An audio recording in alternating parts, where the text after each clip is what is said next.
মায়েরা কি করছো? এটা এই একটা সাধারণ বাথরুম ফ্রেশনার করবো, তার জন্য আমি একটা কাঁটা চামচ এরকম গ্যাসেতে গরম করে নিয়েছি। এবার এরকম ছেঁড়া করে নিতে হবে, ফুটো করে নিতে হবে।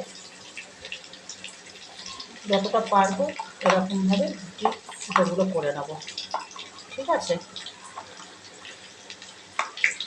সব সময় তো রুম ফ্রেশনার বা বাথরুম ফ্রেশনার কিনতে পারাটা সম্ভব হয় না, তাই এটা জাস্ট একটা সাধারণ কম খরচে বলা যায়।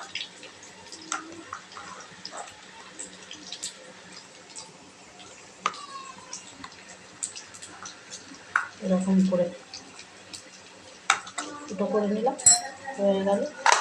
এবারে এর মধ্যে আমি দেব, আমার কাছে এইভাবে এর মধ্যে 1 চামচ নুন মিশিয়ে নেব।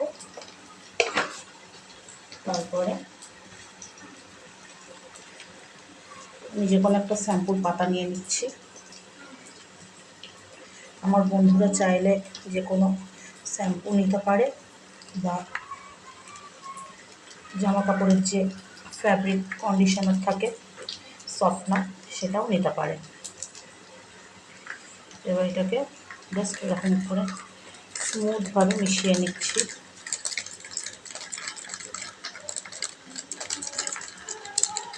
মিশিয়ে নেওয়ার পর মিক্সড হয়ে গেল। এবার এটা আমরা ঘরেতেও চাইলে রাখতে পারি, বাথরুমেতেও আমরা রেখে দিতে পারি। বাথরুমে অনেক সময় খুব গন্ধ হয়ে যায় আর কি। এটা এরকমভাবে গন্ধটা ছড়াবে, স্প্রেড হবে, বাথরুমেতে রাখলে পরে বেশ একটা ভালো স্মেল বার হবে আর কি।